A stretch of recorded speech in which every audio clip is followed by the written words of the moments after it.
Bismillahirrahmanirrahim. Assalamualaikum warahmatullahi wabarakatuh. Salam dan bahagia. Mahasiswa penempuh mata kuliah magang 2 atau micro teaching yang terpelajar. Sebelum kita memulai perkuliahan pada kesempatan kali ini, terlebih dahulu kita buka dengan berdoa. Berdoa disilahkan.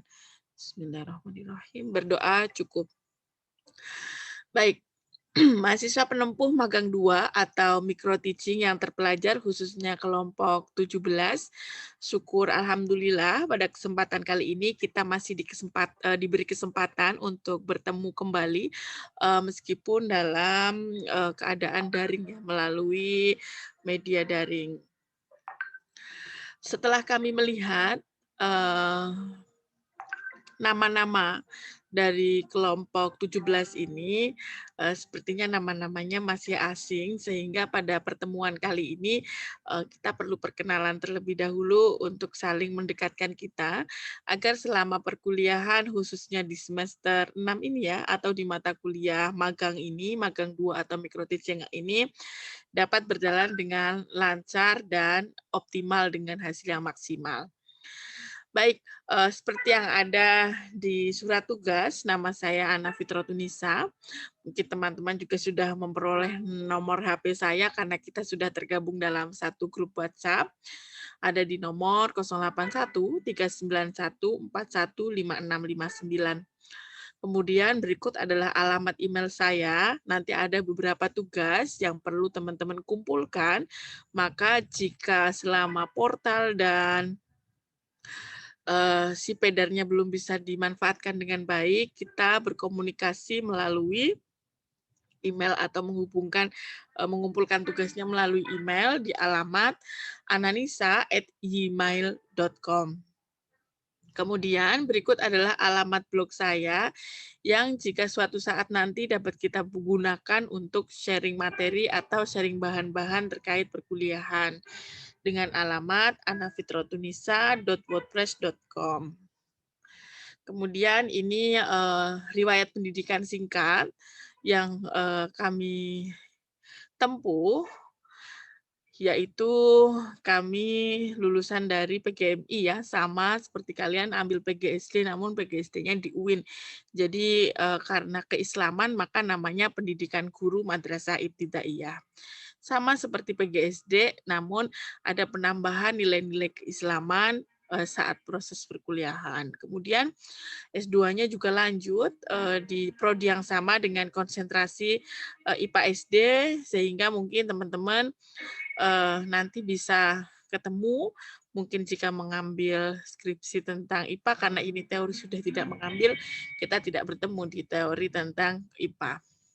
Dan di S3 kemarin mengambil pendidikan dasar, konsentrasinya juga sama, bidang IPA SD.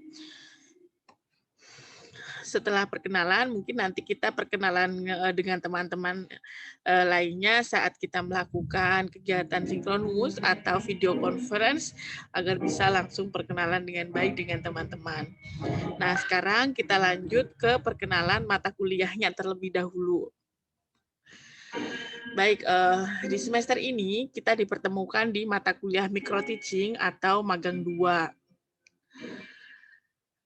Dulu atau semester sebelumnya tahun lalu mata kuliah ini terintegrasi dengan kegiatan observasi di SD, kemudian dilanjutkan dengan micro teaching di kampus. Namun peraturannya sekarang berubah, nama mata kuliahnya juga berubah, pelaksanaannya juga berubah. Kalau dulu ada observasi ke sekolah terkait perangkat pembelajaran, saat ini kita lebih fokus melakukan perkuliahan hanya di kampus dengan nama yang berbeda, yaitu micro teaching. Mata kuliah ini merupakan mata kuliah praktik yang bertujuan untuk memberikan bekal praktik pengajaran, baik mulai dari perencanaan, pelaksanaan, sampai ke penilaian pembelajaran.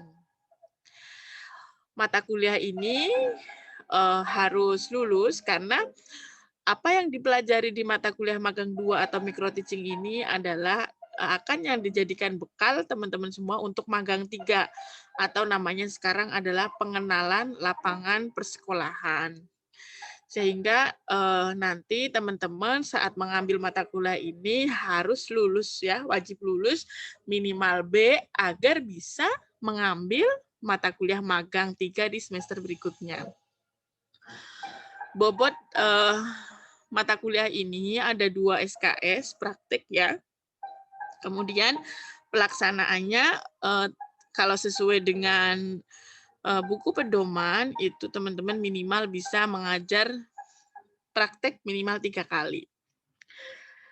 Bagaimana sistem perkuliahan kita? Mungkin seperti yang sudah disampaikan saat pembekalan oleh FKIP, sistemnya yaitu ada kegiatan terlebih dahulu, workshop atau pemberian materi terkait dengan bagaimana cara mengembangkan perangkat pembelajaran, kemudian dilanjutkan dengan praktek, teman-teman membuat perangkat pembelajaran, dan praktek pembelajaran atau praktek mengajarnya. Apa saja yang akan kita pelajari atau apa saja yang akan kita lakukan saat kegiatan workshop?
Berikut adalah kegiatan hal-hal yang akan kita sampaikan di kegiatan workshop.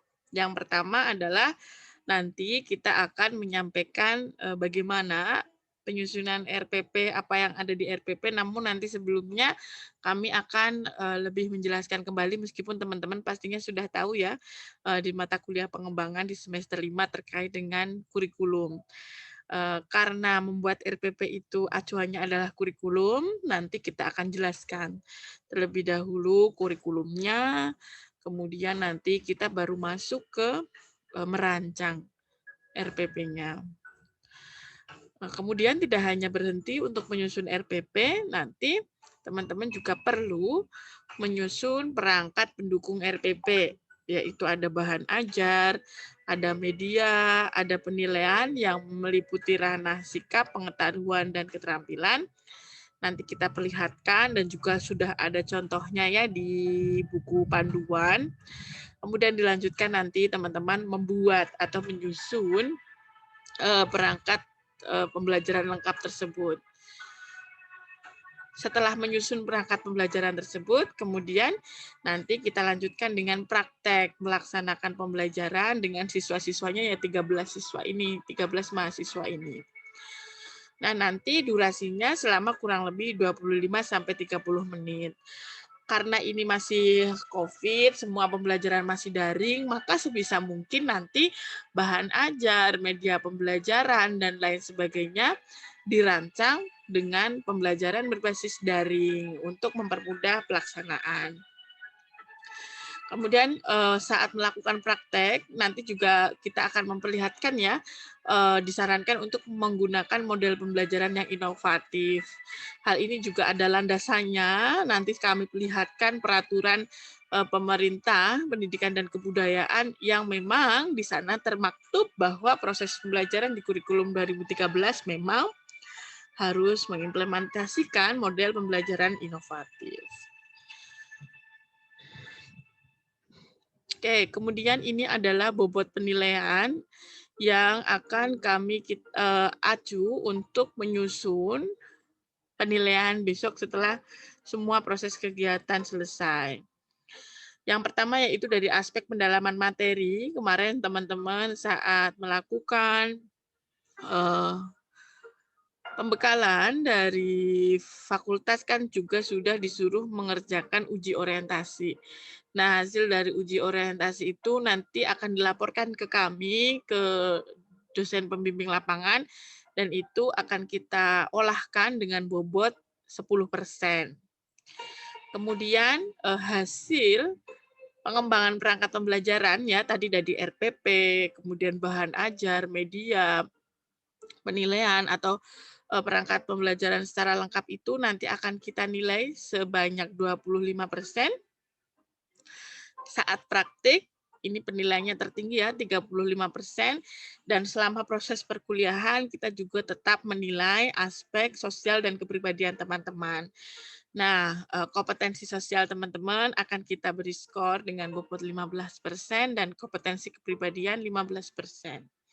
Ini bagaimana melihat kita tetap semua proses pembelajaran kita lihat ya, kompetensi sosialnya, apakah care dengan teman lain juga. Lah nanti kompetensi kepribadian dan kompetensi sosial, bagaimana saya menilai, itu di buku panduan sudah ada ya, instrumen penilaiannya. Bagaimana saya menilai perangkat, bagaimana saya menilai praktek mengajar teman-teman, itu semua sudah ada instrumen panduannya di buku pedoman. Jadi teman-teman bisa melihat nih, apa saja aspek yang akan dinilai, maka harapannya aspek-aspek tersebut perlihatkan kepada kami secara maksimal, agar nanti dalam penilaiannya juga maksimal.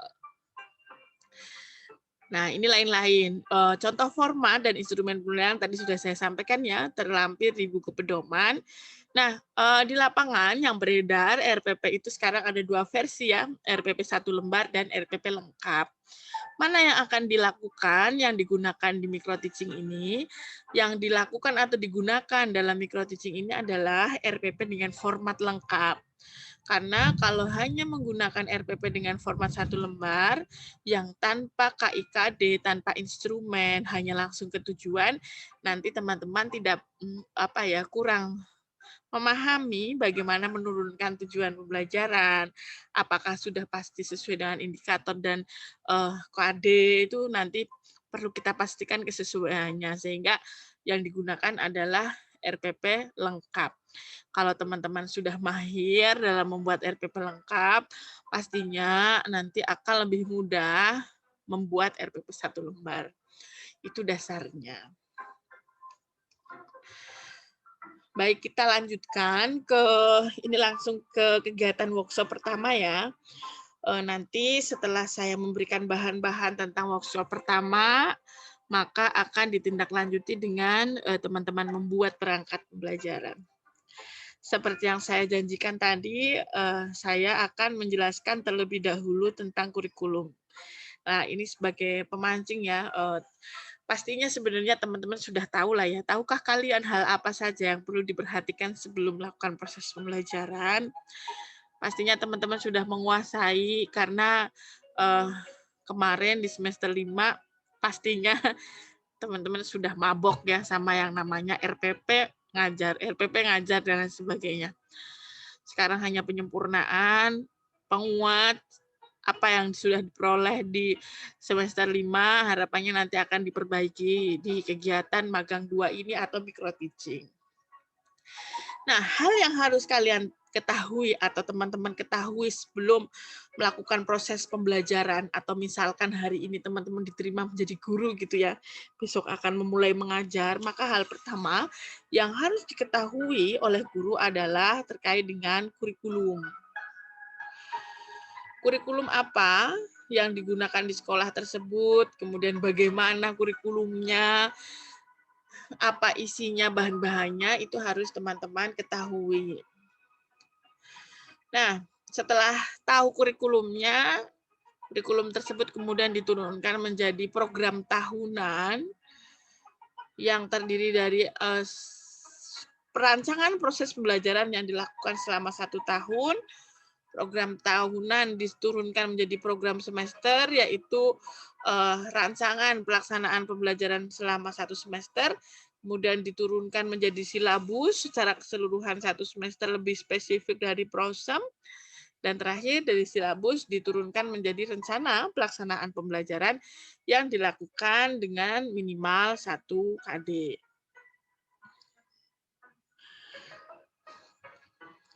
Nah, bagaimana kurikulum yang digunakan oleh pendidikan di Indonesia saat ini? Pendidikan di Indonesia saat ini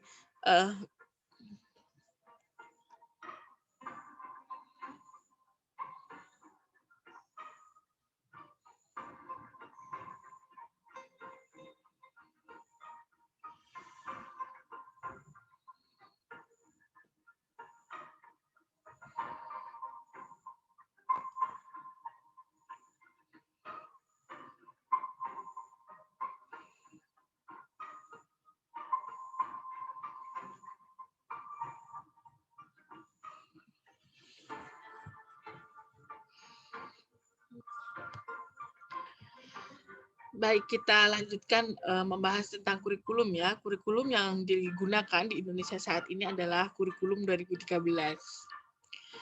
Apa itu kurikulum? Pastinya teman-teman juga sudah memahami ya. Kurikulum adalah panduan tertulis atau pedoman yang digunakan oleh guru dalam melakukan proses pembelajaran. Meskipun dalam arti luas, sebetulnya kurikulum tidak hanya untuk pembelajaran di formal, pembelajaran informal dan non-formal itu juga perlu memiliki kurikulum. Apa saja sih yang ada di kurikulum? Ada 4 aspek yang ada di kurikulum, yaitu di kurikulum akan tercantum tujuan pembelajaran yang dilakukan dalam proses pembelajaran. Sehingga kenapa tadi kok guru harus tahu kurikulum? Karena di kurikulum terlihat apa sih goal atau tujuan yang ingin dicapai saat kita mengajar. Jadi saat kita mengajar itu tahu ngapain sih kita harus mengajar, nanti tujuan akhirnya apa sih kita harus mengajar. Itu semua tujuannya ada di kurikulum. Untuk mencapai tujuan tersebut, harus bagaimana pelaksanaannya? Apa yang harus disampaikan? Itu juga ada di aspek isi dan bahan pelajaran. Bagaimana cara kita untuk mencapai tujuan tersebut? Itu juga ada di kurikulum, yaitu bagaimana cara yang digunakan sebagai pedoman penyelenggara kegiatan pembelajaran. Nah, nanti kita akan kupas karena RPP dilakukan atau disusun itu melihat acuan yang ada di kurikulum ini, tujuannya ngapain sih pembelajaran di SD, bahannya seperti apa sih, caranya bagaimana, ini yang nanti akan teman-teman turunkan di RPP. Nah, mari kita bedah ya. Oke, sebelum membedah, ini ada poin arahan perubahan kurikulum. Ya, mungkin ini juga sudah dipelajari oleh teman-teman semua, ini hanya kembali mengingatkan bahwa sebelum kurikulum 2013 diimplementasikan, Indonesia menggunakan kurikulum tingkat satuan pendidikan atau KTSP. Kenapa kok diganti? Di samping menyesuaikan perkembangan zaman, KTSP dianggap proses pembelajaran yang sudah dilakukan itu dianggap bahwa proses pembelajaran masih kurang memperhatikan aspek karakter, dan hasilnya sikap dari siswa-siswa yang dibelajarkan itu masih kurang. Buktinya apa? Buktinya misalkan kita IPS-nya dapat 100 nih, PKI-nya dapat 100, tapi tetangga saja nggak kenal. Matematikanya dapat 100 nih, agamanya dapat 100 nih, tapi setelah kerja korupsi. Kemudian kita tahu berbagai macam teori, misalkan di masa COVID ini untuk menjaga protokol kesehatan harus sering-sering cuci tangan, jaga jarak, pakai masker. Nah, kadang ada seseorang yang melanggar padahal tahu apa yang seharusnya dilakukan. Atau intinya ada ketidaksinkronan antara pengetahuan yang dimiliki oleh seseorang dengan perilaku atau sikap yang dilaksanakan. Sehingga saat itu, saat menterinya Anies Baswedan merevisi atau merubah menjadi kurikulum 2013 yang disebut dengan kurikulum berbasis karakter. Harapannya guru-guru kita semua ini bisa merubah sikap anak-anak Indonesia menjadi lebih baik, seperti itu. Bagaimana implementasi di kurikulum 2013? Kita bisa melihat di peraturan pemerintah, Permendikbud, peraturan Menteri ya, Pendidikan dan Kebudayaan nomor 20 nomor 20 sampai 24 tahun 2016.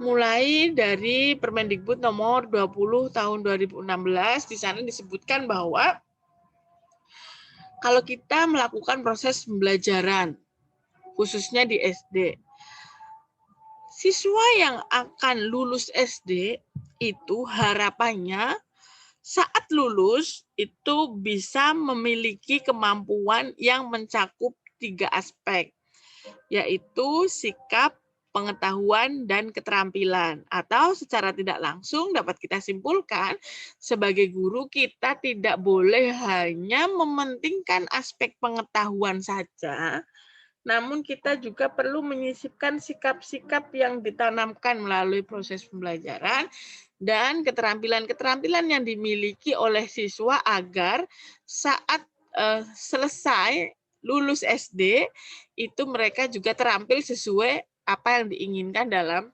kurikulum. Sikap apa saja sih yang harus dimiliki oleh seseorang jika dia lulus SD?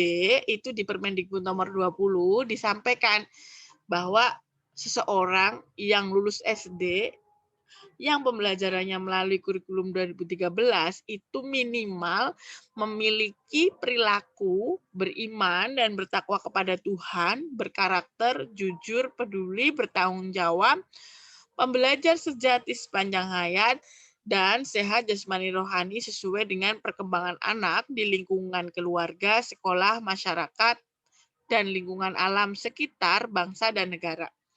Sehingga artinya saat kita sedang mengajar itu harus bisa menyisipkan beberapa ajaran sikap-sikap ya yang ada di Permendikbud nomor 20 agar sampai besok lulus dia bisa tercetak sesuai dengan apa yang diinginkan oleh Permendikbud. Jadi bagaimana cara kita mengajarkan jujur, disisipkan dalam proses pembelajaran. Bagaimana cara kita mengajarkan dia bertanggung jawab. Bagaimana kita mengajarkan kesadaran kepada mereka terhadap kesehatan jasmani dan rohani. Itu perlu disisipkan melalui proses pembelajaran. Kemudian pengetahuan apa yang harus dimiliki oleh seseorang yang akan lulus SD? Di Permendikbud nomor 20 disebutkan bahwa mereka harus memiliki pengetahuan faktual, konseptual, prosedural, dan metakognisi pada tingkat dasar berkenaan dengan ilmu pengetahuan, teknologi, seni, dan budaya, serta mampu mengaitkan pengetahuan di atas dalam konteks sendiri, keluarga, sekolah, masyarakat, dan lingkungan alam sekitar, bangsa, dan negara. Jadi, secara garis besar nanti pengetahuan yang faktual itu apa, pengetahuan yang konseptual itu seperti apa, prosedural itu apa, nanti kita bisa lihat di standar isi, misal kelas 1 itu harus bisa apa, materinya apa, itu diturunkan di standar isi.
Halo? Di sini hujan ya. Hujan. Mama ke situ enggak?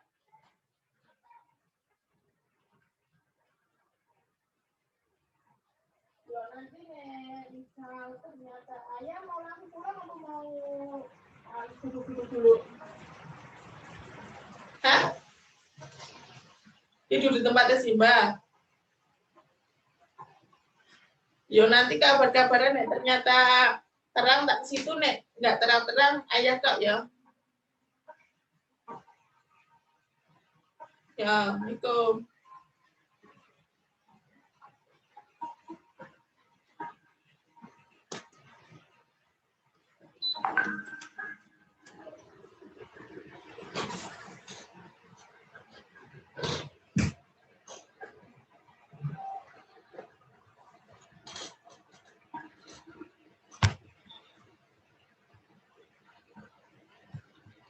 Atau secara lebih jelas nanti di buku guru itu biasanya terlihat kompetensi dasar, standar yang harus dikuasai, pengetahuan, sikap, dan keterampilan oleh siswa pada suatu proses pembelajaran.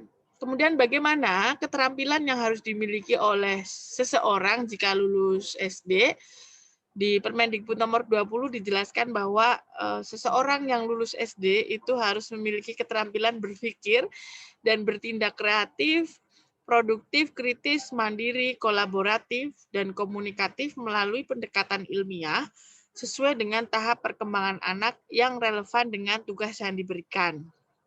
Sehingga secara tidak langsung peraturan ini mengajak atau malah mewajibkan orang yang sudah jadi peraturan, mewajibkan guru saat proses pembelajaran itu bisa bagaimana membuat anak itu kritis, mandiri sesuai dengan perkembangan anak. Misalkan mandirinya anak kelas 1 itu ngapain sih? Bisa makan sendiri misal. Lah itu harus diajarkan. Kritisnya anak kelas 4 itu bisa apa sih? Misal apa bisa menceritakan permasalahan yang ada di kehidupan sekitarnya. Lah itu sesuai dengan perkembangannya, enggak terus produktif, harus bisa menghasilkan produk yang berkualitas, ya disesuaikan dengan kemampuan anak-anak. Produktif itu ya sesuai dengan kemampuan anak di usianya. Kemudian di Permen nomor 21 tahun 2016 itu menambahkan ya, melengkapi di Permen nomor 20, di sana disebutkan proses pembelajarannya itu isinya apa saja sih, materinya apa saja, ada di standar isi. Proses pelaksanaannya seperti apa, sarana dan prasarana harus memadai seperti apa, sampai yang pengajar atau pendidiknya itu seperti apa, pengelolaan, pembiayaan, penilaian itu semua diatur di Permendikbud nomor 21. Pada Permendikbud nomor 21 ini dijelaskan bahwa jika ingin mencapai sikap seperti yang tadi diajarkan di depan, saya bacakan di depan, maka aktivitas-aktivitas yang harus dilakukan itu apa saja. Jika pengetahuan, untuk mencapai pengetahuan, itu apa saja, keterampilannya apa saja, itu semua ada di Permendikbud nomor 21. Secara keseluruhan, penjelasan ini menyuruh kita untuk mengimplementasikan pendekatan saintifik dalam pembelajaran, yaitu 5M. Mengamati, menanya, mencoba, menyalar, menyaji, dan menciptakan. Nah, ini juga nanti harus diimplementasikan di RPP yang mahasiswa buat. Jadi RPP-nya harus mencerminkan implementasi dari pendekatan saintifik. Diberi penjelasan, mengamati, menanya, sampai mencipta. Kemudian kita lanjutkan dengan Permendikbud nomor 22 tentang standar proses atau bagaimana pelaksanaan proses pembelajaran di kurikulum 2013. Pada Permendikbud nomor 22 tahun 2016 ini menyebutkan bahwa proses pelaksanaan pembelajaran itu diselenggarakan dengan interaktif, inspiratif, menyenangkan, menantang, memotivasi peserta didik untuk berpartisipasi aktif, serta memberikan ruang yang cukup bagi prakarsa, kreativitas, kemandirian sesuai dengan bakat dan minatnya, serta perkembangan fisik sesuai dan psikologis. Untuk setiap satuan pendidikan melakukan perencanaan pembelajaran, pelaksanaan, penilaian untuk meningkatkan efektif dan efisien ketercapaian kompetensi lulusan. Atau secara tidak langsung, saat kita melakukan proses pembelajaran sebisa mungkin bisa menyenangkan, jangan membuat anak tegang gitu. Bisa memotivasi anak, bisa membuat anak aktif, terinspirasi dengan gurunya. Pembelajaran interaktif itu harus terlihat dalam proses pembelajaran. Maka nanti untuk praktek pembelajaran pertama di kelas rendah, maka sebisa mungkin teman-teman bisa menciptakan suatu kelas yang menyenangkan. Kalau anak adik-adiknya tidak aktif, harus bisa memotivasi agar bisa berpartisipasi dan lain sebagainya. Kemudian kita juga harus bisa menjadi tauladan, karena di sini disebutkan kita harus menjadi sosok yang inspiratif untuk siswa-siswa kita, maka gurunya dulu harus hebat gitu ya. Bagaimana implementasinya? Di sini disebutkan bahwa saat teman-teman besok mengajar, sebisa mungkin bisa mengimplementasikan ini semua. Dari peserta didik yang diberitahu menuju bagaimana kita mengajak anak-anak untuk bisa mencari tahu. Kemudian tidak hanya terfokus hanya satu sumber belajar, maka proses pembelajaran berbasis aneka sumber belajar. Pendekatannya dengan menggunakan pendekatan ilmiah atau misal dengan mengimplementasikan dengan pendekatan saintifik. Kemudian proses pembelajarannya di sini disebutkan juga harus ada meningkatkan keterampilan fisik dan mental. Sampai kepada kita sebagai pendidik harus bisa mengayomi semua siswa atas perbedaan individu dan latar belakang budaya. Jadi jangan sampai kita sebagai guru itu tidak adil, kemudian berat sebelah ke peserta didik lainnya, itu tidak boleh. Tapi semua peserta didik harus kita ayomi dengan baik. Karena teman-teman sudah mengambil prodi PGSD, maka kalian dituntut untuk bisa menjadi seseorang yang sabar, khususnya sabar saat melakukan proses pembelajaran dengan anak-anak. Lah, harus dicetak dari sekarang, harus dibiasakan dari sekarang. Bagaimana mencintai anak-anak, bagaimana untuk meningkatkan sikap kesabaran kita, itu yang perlu kita tanamkan. Karena besok di magang 3, teman-teman langsung mengajar anak-anak SD.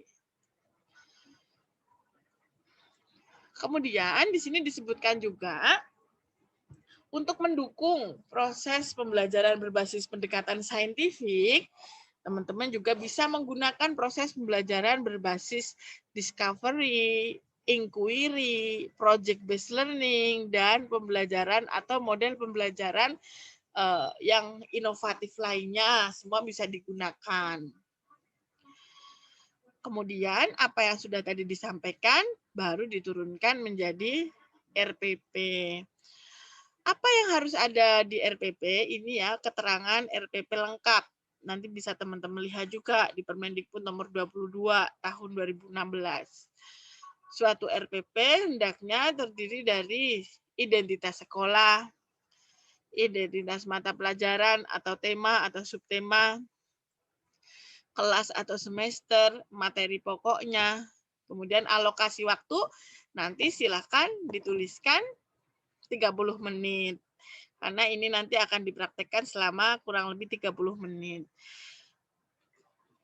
Tujuan pembelajarannya, nanti kita pastikan teman-teman bisa membuat tujuan pembelajaran mungkin yang sudah diajarkan di pengembangan. Tujuan pembelajaran yang mencakup aspek ABCD atau audience, behavior, condition, and degree. Pastikan juga tujuan pembelajarannya disusun itu sesuai dengan kompetensi dasar sesuai dengan indikator yang ada di atasnya. Apakah materinya sesuai atau tidak, nanti kita cek semua.